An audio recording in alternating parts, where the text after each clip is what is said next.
to Bubble Club's Week 3. My name is Phil. I'm glad you could join us. We got some exciting things planned this week. In our Bible story, we'll be looking at Elijah the prophet. We're going to be making some cool beaded bracelets, and at some point, I might do a silly dance. Stick around. Last week, we talked about Joshua and the walls of Jericho. But now, we're going to skip way ahead to a different story. Israel is now ruled by kings, and the current king in the story is a guy named Ahab. He's an awful king, just the worst. Now, the people of Israel had been acting bad. They had forgotten all the ways God had provided for them, and had started to follow gods that weren't real. They followed and worshipped a fake god named Baal. This is what he looks like. Just kidding, but actually, he's just a carving, or a sculpture. But God, the real God, sent his prophet Elijah to handle the situation. Let's get into the story. Okay, so God sent the prophet Elijah to speak to the Israelites because they were worshiping false gods like Baal. So God says to Elijah, "Go talk to King Ahab." So Elijah goes. He goes to King Ahab and he says, "Hey King Ahab, I'm Elijah. I serve the one true God." And King Ahab was like, "Hey, you're that guy that doesn't worship Baal like the rest of us. You're destroying Israel or something, man." But then Elijah was like, "Hey, I serve the one true God. I'll tell you what, gather all 450 of your prophets of Baal, and then I'll meet them in the field and we'll have a showdown and see whose God is real." Then Elijah and 450 prophets of Baal gather together and it's gonna go down. Elijah says, "Bring 2 bulls, one for me and one for you guys. We'll each prepare it, we'll each build an altar, but we won't light it on fire yet. And then we'll pray to our gods and see who sends fire down to burn up the offering. The one who does is the real God." So Elijah lets them go first. The prophets of Baal, they prepare the bull, they make the altar, and then they're dancing around and they're singing and they're praying. They're like, "Woo! Woo! Woo!"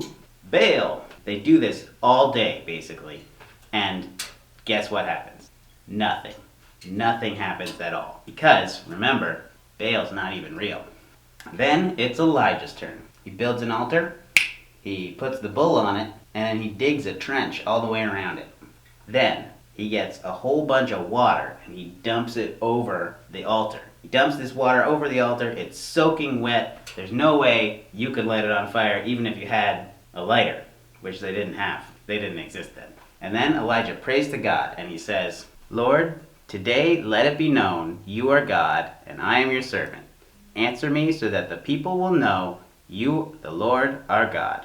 And guess what happened? God sent fire. He burned up the bull. It evaporated all the water that was in the trench around the altar. And then everyone who saw that day knew the Lord is God and Baal is not. So the Israelites used to follow God, but they got off track and started following other gods instead. God proved that he was the one true God by answering Elijah's prayer and sending fire to burn his offering. You see, kids, sometimes even those of us who are trying to follow God mess up. Sometimes we might get off track and rely on other things instead of relying on God. For me, I sometimes get worried about something and I forget to pray or talk to God about it. Instead, I have relied on my own strength to help me through hard times instead of talking to God. We need to remember to talk to God all the time and trust him to help us. While the Israelites forgot this, Elijah helped them to remember. And God answered Elijah's prayer by sending fire, proving once again that he is the only God we should follow. Let's get into our craft for the week.